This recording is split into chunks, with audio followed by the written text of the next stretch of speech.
Muy bien, pues vamos a seguir hablando un poco más en estos domingos que quedan del mes de agosto, pero ya prácticamente llegando al final, sobre este tema de la providencia de Dios. Y por lo que podemos recoger, digamos, o resumir de todo lo que hasta aquí hemos venido diciendo, es que la providencia de Dios, puesto que es, al fin y al cabo, el desarrollo de su soberanía, de la acción de su gobierno sobre toda la creación, pues esa providencia tiene, como bien sabemos, unos aspectos que han sido revelados, que conocemos a través de su ley, de sus mandamientos, de sus acciones, pero tenemos también otros aspectos de la providencia de Dios que son secretos, diríamos, o que son misteriosos en el sentido de que no han sido revelados, y por eso nosotros caminamos a la luz de las Escrituras. Este es realmente el punto en que hay que incidir y resaltar mucho. La luz de la palabra de Dios, la luz de las Escrituras, es la que nos va guiando en ese camino del desarrollo de la providencia de Dios. De manera que el estar en armonía, en sintonía verdadera con la enseñanza de las Escrituras, es lo que va a determinar que nuestra vida sea, por un lado, agradable a Dios, pero por otro lado, digamos, feliz para nosotros en el sentido de que seremos conscientes de que estamos caminando en el sendero de esa divina providencia. No hay cosa más espantosa, como podemos ver por los ejemplos bíblicos, que luego vamos a resumir, no hay cosa más espantosa que andar fuera del camino de la providencia de Dios, es decir, en definitiva, en rebeldía. Porque hay dos actitudes en la vida en relación con esa providencia. Una es la del acatamiento, la obediencia a los designios de su providencia, y otro es la actitud contraria, que es la desobediencia o la rebeldía. Eso marca la vida de las personas. Es así. Y naturalmente que esto no se ve de inmediato, no siempre se ve de inmediato, a veces sí se ve de inmediato, pero hemos de comprender que todo aquello que sembramos pronto o tarde se recoge. Es un proverbio bíblico y así es, que todo aquello que el hombre sembrare, eso recogerá. Pues bien, esa palabra la vemos precisamente en la forma de nuestra vida, si es en sujeción a la palabra de Dios o si es, por el contrario, en rebeldía. Bien, hemos de recordar algunos principios que yo no me cansaré de exponer y repetir en este recuento que estamos haciendo, y es de que la providencia divina nosotros podemos conocerlo a través de la voluntad revelada de Dios, la voluntad que Dios ha tenido a bien darnos a conocer. Habíamos hablado de la voluntad de Dios, habíamos hablado también de la voluntad humana. La voluntad de Dios como perfecta, la voluntad de Dios como muchas veces no conocida por nosotros, y luego la voluntad humana. El domingo pasado hacíamos una diferenciación, una distinción dentro de la voluntad humana, y es que por un lado hay una voluntad que desde el origen del pecado mismo es una voluntad esclavizada. Por lo tanto, nosotros como cristianos bíblicos no podemos hablar de la libertad del ser humano en el sentido de que su voluntad sea completamente libre. Otra cosa son las decisiones que el hombre toma en la creencia de que lo está haciendo en completa libertad, porque cuando tomamos decisiones nosotros no nos sentimos constreñidos ni nos sentimos empujados a hacer una cosa u otra, sino que normalmente resolvemos las cuestiones y hacemos como actos de volición, actos de decisión personal y no contamos en absoluto con esta cuestión de si nuestra voluntad está condicionada o constreñida o está esclavizada o si por el contrario esa voluntad actúa libremente. Eso más bien es un problema filosófico, porque la Biblia en esto es muy clara y lo leíamos el otro día. Jesús hablaba a los judíos, le hablaba de cómo estaban esclavizados. Como habla de vuestro padre es el diablo, vuestro padre Satanás, que todo el que hace pecado es esclavo del pecado. Y eso es una enseñanza bíblica tan constante que nosotros podemos dejar a un lado la discusión filosófica sobre el tema del libre arbitrio, etcétera, porque bíblicamente nosotros sabemos que la voluntad está bajo el dominio del pecado. A menos que si el Hijo os libertare, seréis verdaderamente libres. Esta es la cuestión. Hay una salida a eso, hay una puerta abierta, pero no es una puerta abierta que se resuelve mediante revoluciones o mediante acciones humanas o reivindicaciones de la libertad y todo, o cantando simplemente a la libertad y todas estas cosas. No, es una puerta abierta que tenemos a nuestra relación con el libertador, que es Jesucristo. Si el Hijo os libertare, seréis verdaderamente libres. De manera que hay un aspecto de toda nuestra vida como cristianos en donde podemos hablar de la libertad gloriosa de los hijos de Dios, dice la Escritura. Y esto significa que ya no estamos determinados de tal manera por causa de la caída de Adán y Eva, del pecado original, sino que hemos sido liberados por la obra de Jesucristo en la cruz. ¿Cómo podemos, de cierta manera, conocer esto en nosotros mismos, pero también en los demás? Naturalmente que nosotros no podemos juzgar, no podemos nunca darle a alguien el título de una cosa o de otra. No podemos ni debemos nunca resolver este misterio que está solamente en el conocimiento de Dios. ¿Cuál es la posición de cada persona, la situación espiritual de cada persona? ¿Está en la esclavitud o está en la libertad? Esa es una cuestión que nuestro Señor Jesucristo apuntó de un modo muy claro, muy decidido, en particular en el principio de los evangelios, en el Evangelio de San Mateo, por ejemplo.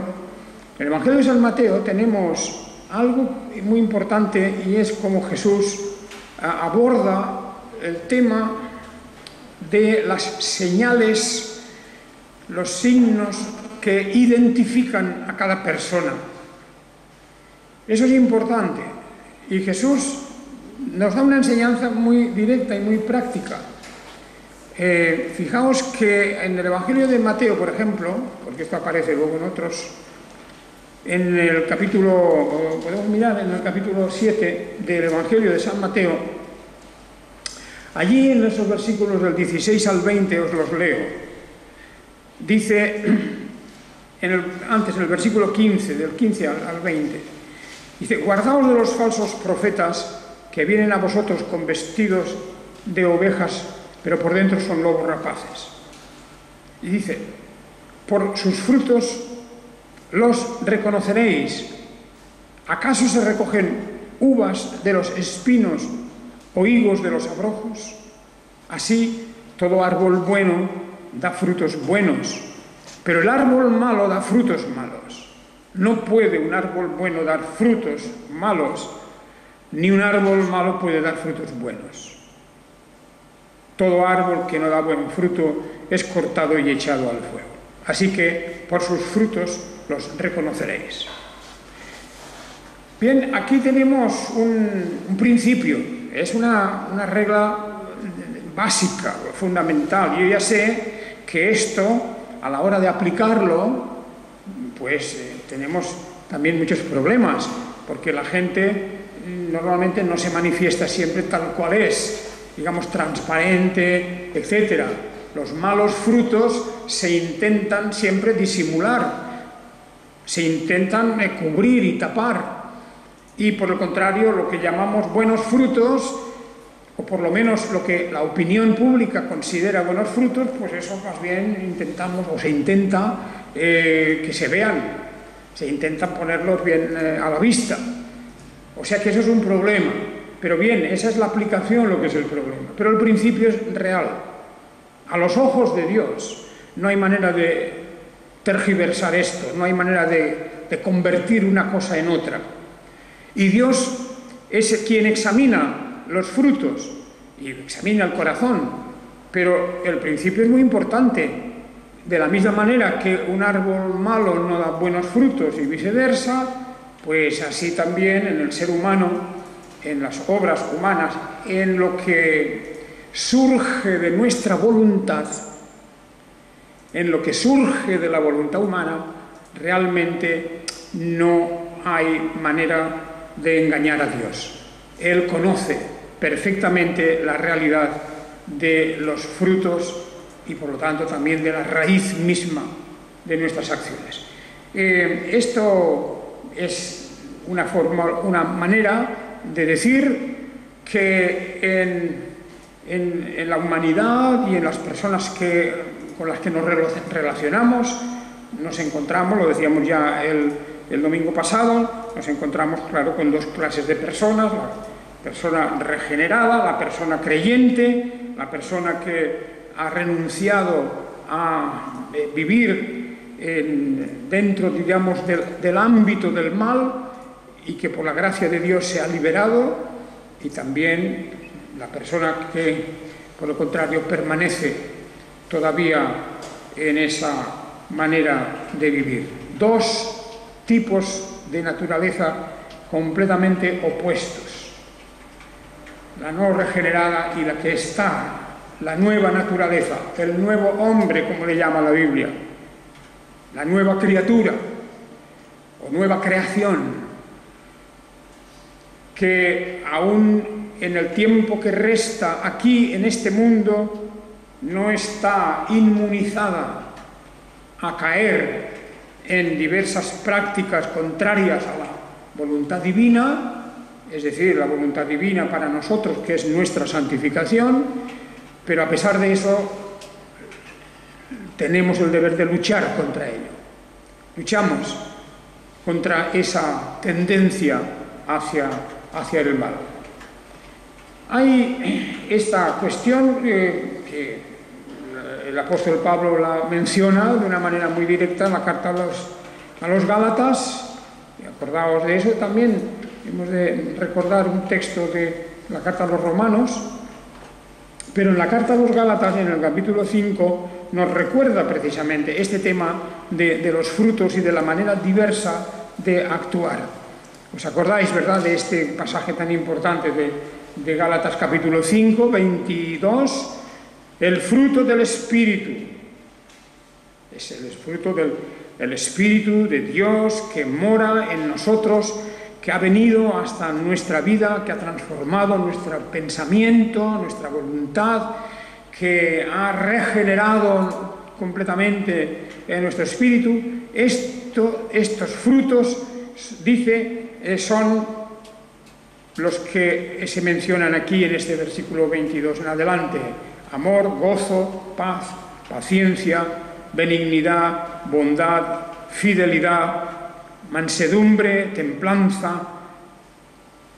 En contra de tales cosas no hay ley. Es decir, por lo tanto, no hay nada que objetar contra eso, porque es así. Esta es la realidad de aquellos que muestran los frutos del Espíritu. Pero las obras de la carne, de las que habla también, son diversas. Habla aquí de vicios, habla aquí de actitudes inmorales, habla de cuestiones de carácter, porque el pecado no solamente está en la impureza, en la lascivia, en las borracheras, etcétera. Todo eso son manifestaciones, pero hay algo que hemos de recordar, que Dios mira el corazón, no solamente las obras visibles, y Dios también ve lo que llama las envidias.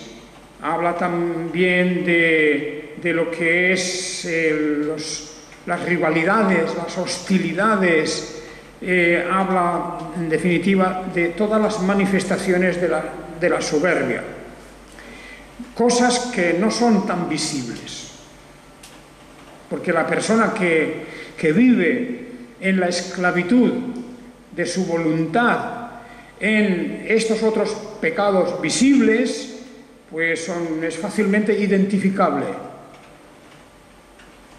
Y tal vez por eso muchas veces es más fácil entrar por esa vía de la corrupción humana, entrar, me refiero, para hacer que una persona cambie, porque es tan evidente, es tan dañino a la vida todas estas cuestiones, como aquí habla de borracheras, orgías y cosas como otras, que por ejemplo las otras que son casi invisibles, por ejemplo los celos. Aquí juntamente o junto a la borrachera, la orgía y todas estas cosas, aquí se habla también de los celos, de los enojos o la ira, de las rivalidades. Fijaos, cosas que la mayor parte de la gente no le da importancia, de las disensiones. Todos son, en el fondo, manifestaciones que brotan de la soberbia humana. Pues sabemos que de la soberbia es precisamente algo así como la madre de todos esos pecados invisibles. Bien, así que, por lo tanto, cada uno actúa conforme a su naturaleza. No podemos esperar de las personas no regeneradas espiritualmente, convertidas a Jesucristo, arrepentidas de su pecado, humilladas ante Dios, no podemos esperar buenos frutos, así entendidos por la palabra de Dios. Digo buenos frutos, no digo buenas obras, que es diferente. La persona incrédula, hasta un mafioso de lo más criminal, puede hacer una buena obra, en el sentido de que, mira, se compadece a lo mejor de alguien y regala, como tantos han hecho, ¿verdad? Estas son historias muy conocidas, que han hecho grandes obras y grandes donaciones para un hospital, por ejemplo, o para ayudar en un pueblo determinado. Esta gente así, luego al día siguiente ordenan que se mate a tal y a tal y a tal persona. O sea que una cosa son las buenas obras en el sentido de obras que pueden ayudar a alguien, pero que para Dios no son tales buenas obras. Eso es una deuda más que se contrae con Dios. Lo que no se puede imitar nunca son los buenos frutos, los frutos del Espíritu. El fruto del Espíritu: amor, gozo, paz, paciencia, benignidad, bondad, fidelidad, mansedumbre, templanza. Y los que caminan en esa dirección, siempre en un camino en el que hay que perfeccionar las cosas. No hemos llegado a la meta. Pero estos están cumpliendo la voluntad de Dios. Estos están cumpliendo la voluntad de Dios. En Romanos 12, que antes mencionaba, ese texto tan importante, el domingo pasado lo leí. No os adaptéis al mundo, sino sed transformados por la renovación de la mente, para que comprobéis cuál es la voluntad de Dios, lo bueno, lo aceptable y lo perfecto. Y así llegamos un poco al tema de cómo podemos conocer nosotros aquí la voluntad de Dios. Esta es una pregunta que muchas veces se plantea en libros devocionales y en estudios y en predicaciones. ¿Cómo podemos conocer la voluntad de Dios? En primer lugar, aquí hay una cosa muy clara. Ya lo hemos dicho 1000 veces, la voluntad de Dios la tenemos aquí, en las Escrituras. La voluntad de Dios la conocemos por la Escritura. En concreto también nos dice, la voluntad de Dios es vuestra santificación. La voluntad de Dios es que progresemos en el camino de adaptar más y más nuestra mente a la mente de Dios. Esto es lo que está diciendo en Romanos 12:2. No os adaptéis al mundo. Esa es una afirmación categórica, es un mandamiento bíblico, un mandamiento del apóstol. No os adaptéis al mundo. Y todo lo que esa palabra sugiere es aquello que camina por una senda diferente de la palabra de Dios. Son las ideas de este mundo, son los planes de este mundo, son los principios de este mundo. Pues bien, no os adaptéis al mundo, sino sed transformados por la renovación de la mente. Esto, hermanos, ha sido el motivo principal de todo este estudio que llevamos meses haciendo. Transformados por la renovación de la mente. Si no hay renovación, si seguimos esclavizados a los principios y a las bases de este mundo, estamos estancados entonces. No hay crecimiento, no hay nada. De hecho, siempre está el peligro de recaer en los principios de este mundo, volver atrás, como tantos y tantos han vuelto atrás, que después de haber conocido la carta a los hebreos eso es tremenda. Yo quisiera que leyerais muchas veces lo que dice sobre esta cuestión de la apostasía, de aquellos que habiendo conocido, habiendo gustado, habiendo hasta incluso comprendido muchas de las cosas que dicen las Escrituras, luego vuelven atrás. Y dice, no hay ya posibilidad. Habla de renovación. Es algo terrible, porque se habla incluso de aquellos que pisotean la sangre derramada por nosotros. Por eso nos dice que no nos adaptemos al mundo, sino que seamos transformados por la renovación de la mente, para que comprobemos, es decir, es la manera, con esta renovación, comprobar, conocer cuál es la voluntad de Dios. Y eso es lo bueno, lo aceptable y lo perfecto. Y eso lo podemos conocer a través de las Escrituras. Lo conoceremos aquí, lo sabremos aquí. De manera que esa pregunta, ¿y cómo puedo conocer yo la voluntad de Dios? Pues está clarísimo. Lo que pasa es que muchas personas, cuando hablan de conocer la voluntad de Dios, están pensando en cosas muy concretas. Y también una manera de un poco de simplificar las cuestiones, un poco, yo diría un poco infantil tal vez. Por ejemplo, pues, ¿será la voluntad de Dios de que yo haga este viaje? Pues cuando uno pregunta eso, es un poco como ignorar los principios que la Biblia nos establece. Nosotros no tenemos manera de conocer eso. No tenemos manera de conocer eso. Algunos dicen, sí, porque yo quiero que Dios me dé una señal de si tengo que hacer este viaje o no tengo que hacerlo. Eso es muy frecuente en las iglesias evangélicas. Y algunos se inventan las señales o sueñan que han tenido una señal o yo qué sé cuántas cosas.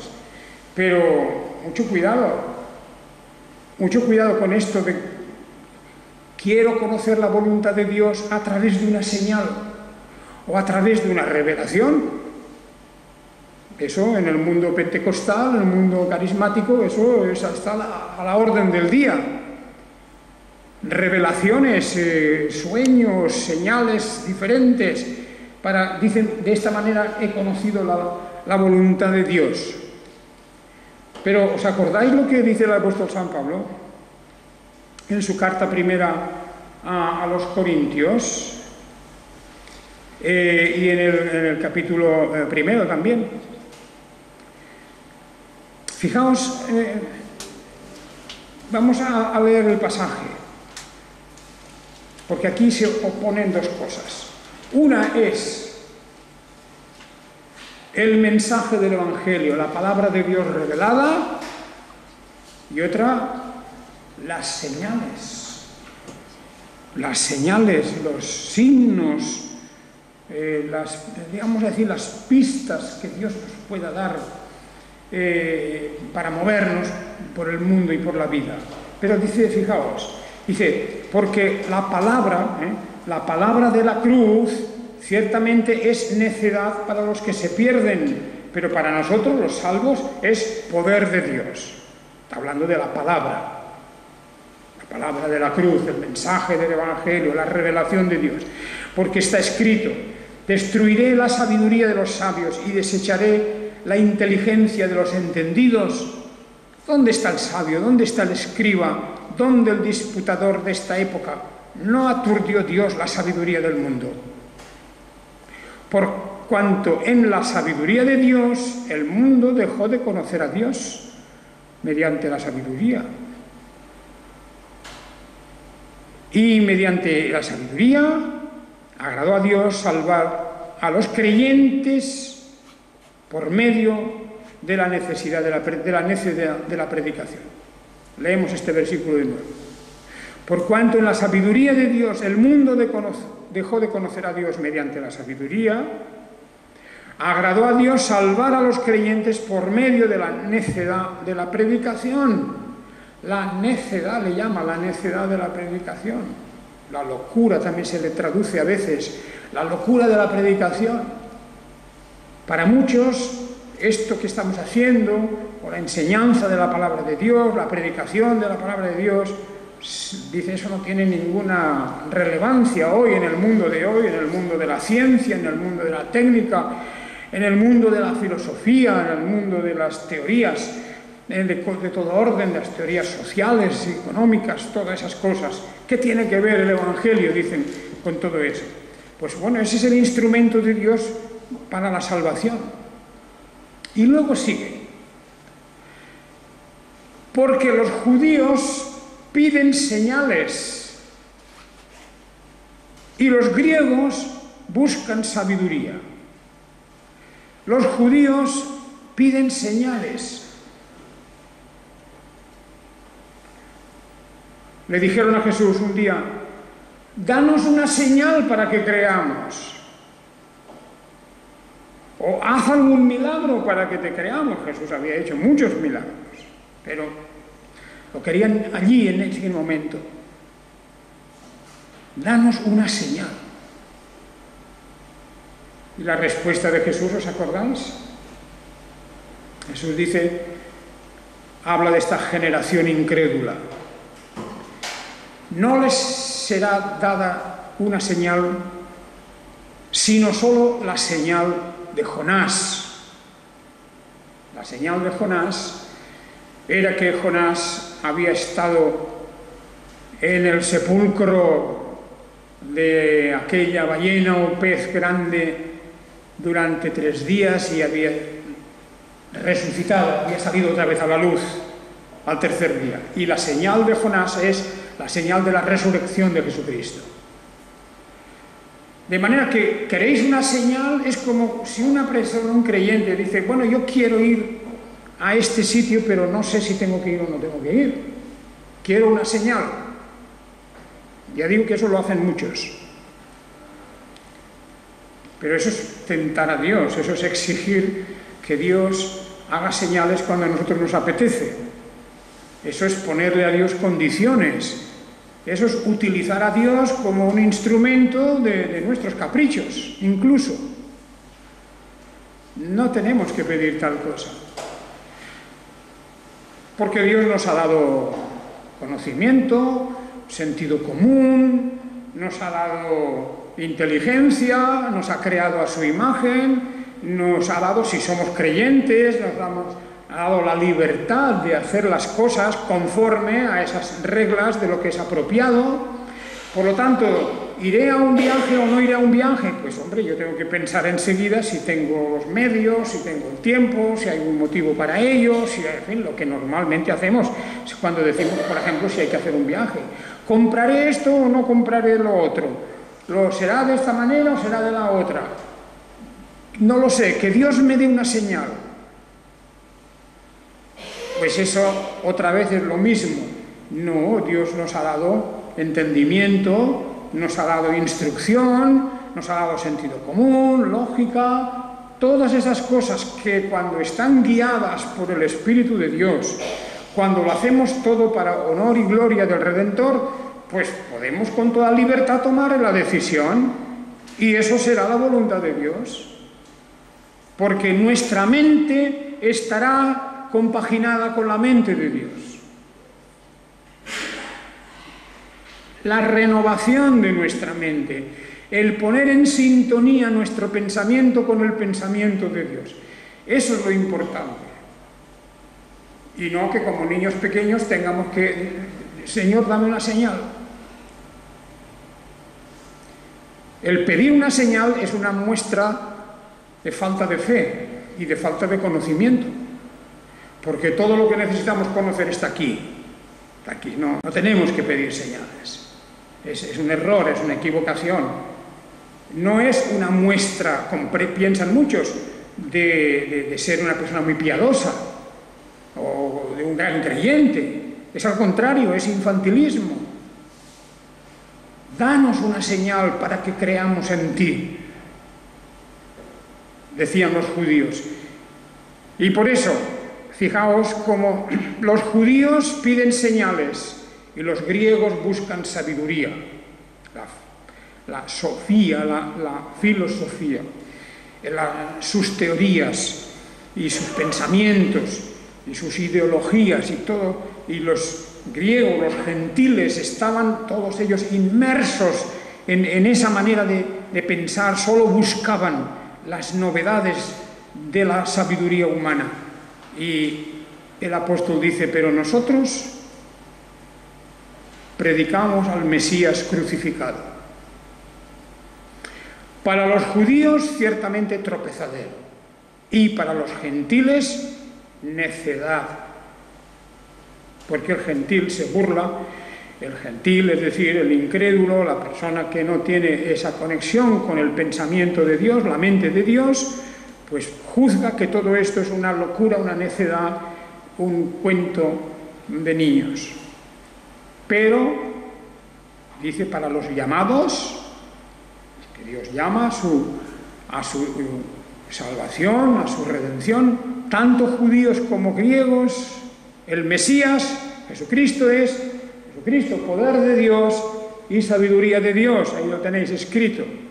Cristo es poder de Dios y sabiduría de Dios. Eso es lo que se nos está diciendo. Por lo tanto, conocer la voluntad de Dios, claro que es posible. Podemos conocer la voluntad de Dios. Eso no significa adivinar el futuro. Es cuestión diferente. ¿Agrada a Dios que haga esto o esto? Pues yo tengo que saberlo. Yo tengo que saber si es esta manera la que agrada a Dios o esta otra. Y si yo no puedo resolver eso, no con un versículo de la Biblia, no voy a encontrar un versículo para cada situación en la que me encuentro, ¿no? Eso también es bastante supersticioso, como personas que cogen la Biblia y la abren por aquí y dicen, pues lo que diga aquí, eso haré. Eso hay gente que lo hace. Y yo he oído a muchas personas que dicen, ¿y sabes qué? Que sí, que es verdad, porque a mí me salió un versículo que me iba muy bien. Y esa, bueno, es el infantilismo que hay en el mundo evangélico tantas veces visto. No es así. No es así. Es lo que hemos leído en la carta a los romanos. En esa carta sí que realmente tenemos esa declaración de cómo debemos de entender y conocer la voluntad de Dios. No os adaptéis al mundo, sino sed transformados por la renovación de la mente para que comprobéis cuál es la voluntad de Dios. Y la voluntad de Dios es lo que sea bueno, lo que sea aceptable, lo que sea perfecto. Es decir, su ley, sus mandamientos. Lo último que digo ya hoy es las diferencias de conducta que provoca todo esto. Las diferencias de conducta que provoca una manera de actuar en conformidad a la voluntad divina y lo contrario. Y eso lo vemos en toda la historia del Antiguo y del Nuevo Testamento. Hay tantos ejemplos. Ya el domingo pasado apunté un poco por encima de esta cuestión. Por ejemplo, la comparación entre Saúl, el primer rey de Israel, y David, el segundo rey de Israel. Como conocemos la vida de los dos, no hace falta dibujarla mucho ahora. Para empezar, sabemos que David no fue una persona perfecta. Y podemos hablar de los pecados de David mucho. Pero claro, también podemos hablar de los pecados de Saúl. Y hay una diferencia. Aunque ambos en algunos momentos caen en el pecado de algún modo, en el caso de David conocemos su reacción ante el pecado.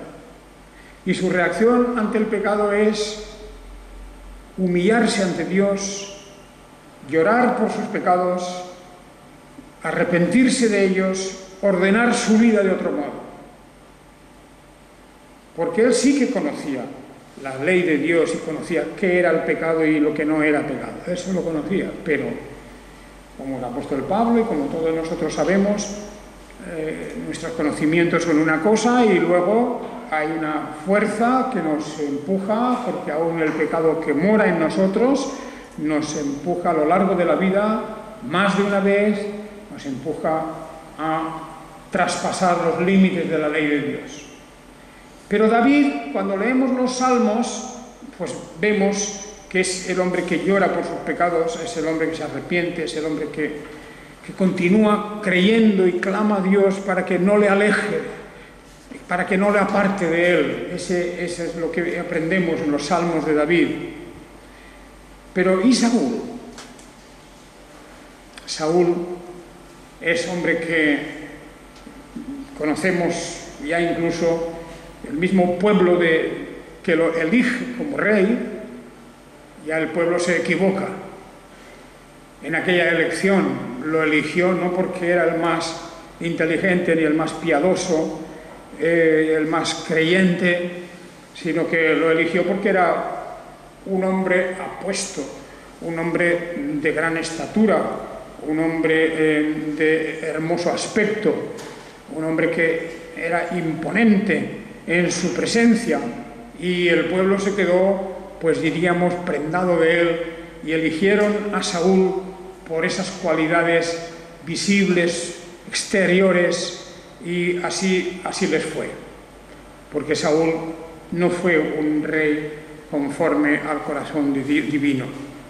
Tanto es así que su reinado no tuvo sucesión dentro de su familia. Se cortó, la dinastía de Saúl quedó cortada con él. Y Saúl, sabemos que estaba corroído por una serie de celos. ¿Os acordáis? Como antes hablábamos de los celos, de las envidias, de la soberbia, de todos esos pecados que no se ven en su esencia, pero se traducen luego en obras exteriores. Y Saúl era el hombre celoso, envidioso, el hombre violento también, el hombre con instintos asesinos, y, en fin, la vida de Saúl y comparativa con la de David, muchos ya la conocéis, y realmente es un ejemplo de la diferencia de conducta. Saúl no tiene en cuenta cuál es la voluntad de Dios. Saúl desobedece en 2 ocasiones importantes las instrucciones del profeta Samuel. Las desobedece, casi se burla de ello. Cínicamente dice, pero si yo he hecho lo bueno. Una vez, cuando él por su cuenta se puso como si fuera sacerdote y empezó a ofrecer sacrificios. Otra vez, porque en lugar de ajusticiar a aquellos que habían sido el tormento del pueblo de Dios, pues los perdona y luego pues él intenta establecer una alianza, una amistad con aquellos que habían sido sus enemigos, los enemigos de su pueblo, del pueblo de Dios, desobedeciendo las instrucciones directas de Dios. De manera que ahí tenemos eso. Pero hay más ejemplos en la Biblia, y eso no nos cansaríamos de hablar. Por ejemplo, si comparamos a 2 reyes, por un lado Josías, por otro lado Acab, uno rey de Judá, el otro rey de Israel, de Samaria. Josías y Acab, qué diferencia tan enorme, qué conducta tan distinta. Josías, el hombre que, habiéndose encontrado el rollo de la ley, queda casi como extasiado, como desmayado ante el tesoro que habían encontrado, porque hacía mucho tiempo que la ley de Dios los rollos de la ley de Dios habían desaparecido. No los habían leído. El pueblo ya no se acordaba de la ley de Dios. Y cuando se encuentran los rollos de la ley, Josías inmediatamente ordena todo lo necesario, primero para que la lean delante suyo, y luego para que esa ley sea conocida por el pueblo,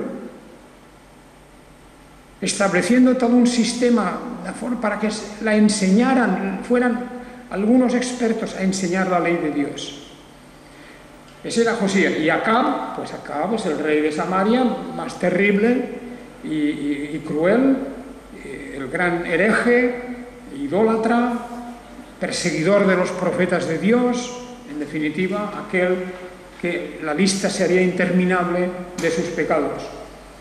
¿Y por qué? Bien, pues porque el uno tenía un conocimiento de la voluntad de Dios, el otro despreciaba esa voluntad de Dios, despreciaba la providencia de Dios, no le importaba esa autoridad. Y naturalmente no podemos terminar sin decir algo sobre, en el Nuevo Testamento ya, el gran contraste que encontramos entre 2 personajes. Uno, Juan el apóstol amado, aquel que era algo así como el que tenía un lugar especial siempre junto a Jesús. El apóstol Juan, el hombre que escribe, inspirado por Dios, ese precioso evangelio espiritual y profundo que es el evangelio de Juan. Y el otro es Judas Iscariote, el envidioso, el que está lleno de celos, el que es falso, el que protesta porque a los pies de Jesús se había derramado un ungüento de gran precio, el que llevaba la bolsa del dinero, ambicioso, aquel que vende a Jesús, que lo traiciona. Y todos habían escuchado la palabra igual y habían visto los milagros igual y todos habían conocido la voluntad de Dios en Jesucristo. Bien, pues eso, hermanos, es lo que interesa que conozcamos sobre la providencia divina, cómo los caminos de las personas se van ordenando y cada uno estamos en nuestro sitio, cada uno está en su sitio. Y al final va a ser Dios, por supuesto, quien ha de distinguir y ha de separar el trigo, la cizaña, los peces buenos, los peces malos, las ovejas, los cabritos, etcétera, todas esas diferenciaciones que hay en las Escrituras. y que importa que tengamos en cuenta y conozcamos. Porque fuera de las Escrituras y fuera de la palabra de Dios no vamos a encontrar ninguna clase de orientación, de la orientación fundamental que necesitamos en esta vida. Por lo tanto, vuelvo a decir, como para cerrar esto de hoy, volvamos otra vez, escudriñad las Escrituras, dice la palabra de Dios, dice el apóstol, escudriñad las Escrituras. Que el Señor os bendiga a todos. Amén.